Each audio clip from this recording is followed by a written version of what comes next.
Okay, in this pot, I have added 5.5 cups of milk because the recipe calls for 2 3/4 and I doubled it. I have used this milk that you get from Dollar Tree on the pantry on the shelf, dry. Works great.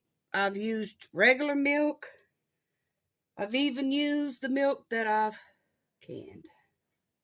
But don't tell nobody. Okay, so this is the milk, and I don't have my burner on yet. I will put it on just right now at about a medium, I guess maybe a medium heat, not quite medium. Okay, here's that jar that y'all saw me do I'll either put it in a separate video or at the beginning of this video. I'm not sure. Probably at the beginning of this video. Okay, now all I do is dump it in. It's all mixed well. As you can see, it's coming out very mixed. Okay. The whole jar. Easy, easy. And then what I normally do is use a whisk. Let me pause and see if I can catch my whisk. Okay, I got my little whisk because that's normally what I start with. And if you feel a little bit of drag of the milk at the bottom, lower your fire. You don't want it to drag yet. You want this basically cold milk to be combined. But I find I can, your milk's really cold usually, so comes from the cow, straight from the cow. You probably can't put the burner on because it will heat up too much. And you want to combine that cornstarch into a cold liquid or it will clump up on you. But just go ahead and I like these little silicone whisks because I can't stand the metal against metal. And this is a stainless steel pot. It's not an expensive stainless steel pot, but you don't want a cheap thin aluminum because might burn the bottom of your milk. But like I said, this is probably a 5-quart Dutch oven style pot, and it's a double batch. One batch says it makes 4 servings, but if y'all got kids and grandkids that eat like my grandkids do, 4 servings is not 4 servings. It's like 2 servings. And all my grandkids are real thin, but I guess they burn a lot of energy. I don't know. Because they can do some serious eating. And they 12, 5, and 3. And the 5-year-old can eat as much as the 12-year-old, I think. Okay, so it's all combined. Doesn't take that long, as you can see. Now, here comes the part where I'm going to raise the heat a little more. A good solid medium heat. And this is one of those power burners or whatever. I'm at my mom's house taking care of her still, so I've been here for almost 2 years. And this is where I need to be right now, so that's why y'all haven't seen videos from me. But I'm trying to start up and get a few more videos out when I get a chance.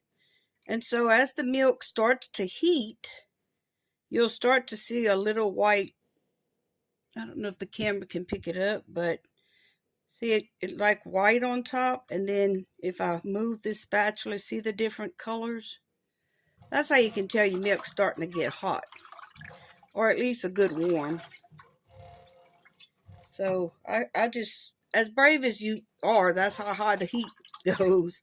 I'm used to stirring a roux, like I've said, and but right now I don't make my roux by stirring it in a iron pot like I used to. But if you've ever cooked the roux on the stove, this is what you got to do. You can't walk away from it, and you cannot walk away from heating milk. It will scald, and the cornstarch will burn at the bottom. It will burn. And you don't want that because you'd have to start all over. But it really doesn't take too long. I can't stand that long in one spot, and I can do it. So, and like I said, the higher your heat is, the more you need to stir.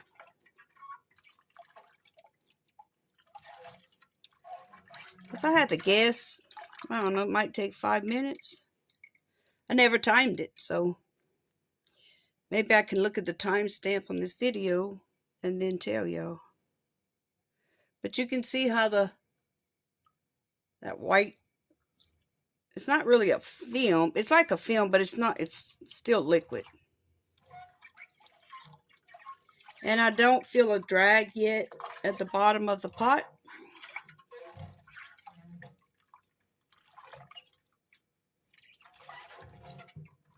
I didn't do the cost analysis of this. I may do that before I edit the video, and I may put it on there, but for one thing, you know what's in here. And I know some people are kind of against cornstarch for whatever reason they have. But all this is, as you saw me put it in that jar, sugar, salt, cocoa powder, and cornstarch. And then I add the milk. Then you can put butter, or you can leave the butter out. One time I forgot it, and it was still good.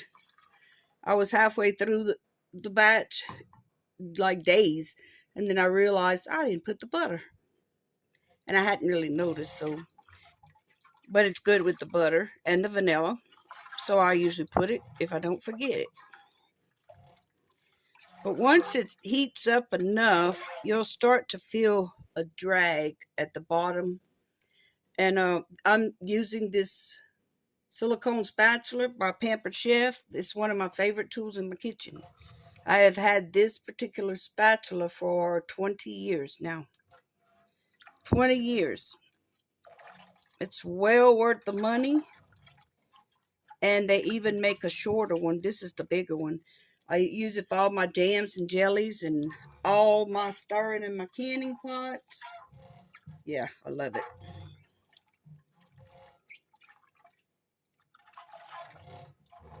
Okay, you can hear that's not what I'm talking about. That's the squeaking at the bottom of the pot.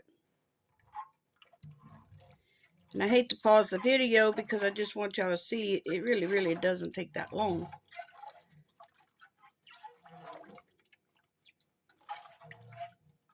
And over here in Southwest Louisiana, it has been too warm.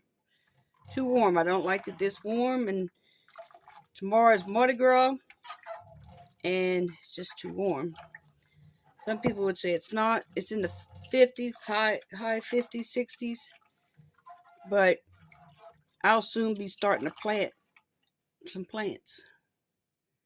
Our last frost is supposed to be the 28th of February. Today's the 12th.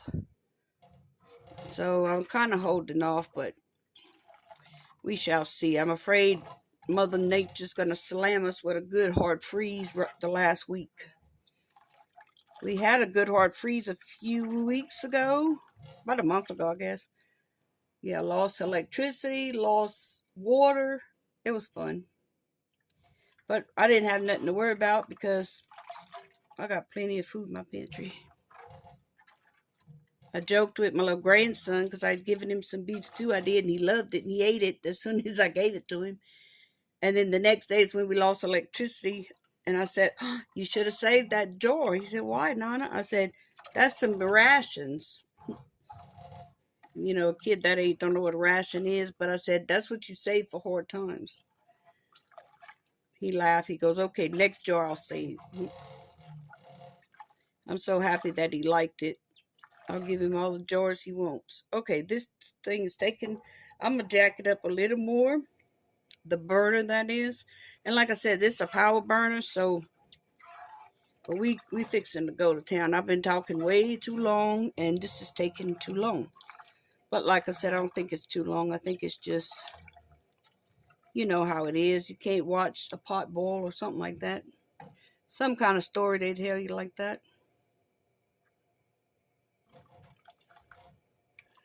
Once it starts, because basically you want your milk to come to a little boil. And once it starts that boil, then it'll, And you just want to drag your spatula across it so you don't get no scorching of that milk. Okay, there I can feel the viscosity changing, and you see the milk starting to collect at the bottom of my spatula. So now we're fixing to see some action. The viscosity is changing, it's getting thicker. There we go, you see that? Okay, and all you need to do, it says bring it to a ball. Most of the time, mine don't really come to a real ball. Not like I'm used to balling food. But as long as it's thick like that, we getting there.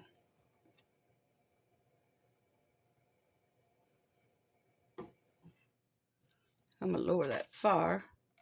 Yeah, there it says as it coats a spoon. This is a silicone spatula, so if it's coating that, it'll coat a spoon, I promise you. So I turn off the heat. And then I just get a spoon. I use my butter, my jar. You can use any butter you want. And like I said, this is a double batch. So we're going to put 2 good teaspoons. I think they call for tablespoons. You can really put as much as you want. Or as little as you want. Like I said, I've forgotten it one time and I didn't even see there. It definitely coats this spoon. So good to go there. And you just keep stirring it, melt that butter. But like I said, mine was at room temperature. I'm getting some vanilla. My mama's got this vanilla from Mexico. We really love it. Some people love it, some people don't. You do you. Whatever kind you want to use is all right with me. Okay, so I'm going to melt this butter. And you don't want to put the butter or the vanilla when you got the heat under it.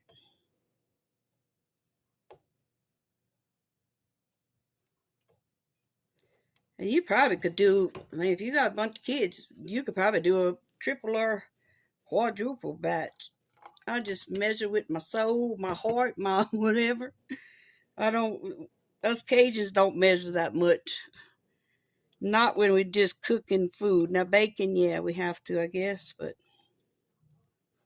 food, no, we hardly ever do. Okay. That's beautiful. And I'm talking about some good stuff. Okay, I'll get the whisk back in there because that way I can get that butter incorporated.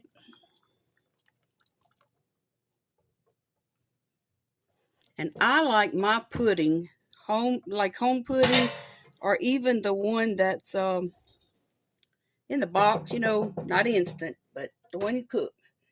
I like it hot. I love it hot. Like some good chocolate soup. And then after I eat, a bowl maybe warm, like chocolate soup, then I put the rest in the refrigerator, and it's delicious like that too. So I hope y'all enjoy this. I hope y'all decide to start making pudding from scratch, and stop buying those boxes if you want to. But if you prefer the boxes, do that too. Hopefully kids, grandkids, whatever, big adults, whoever, try it out. I love it. Talk to y'all soon. Bye.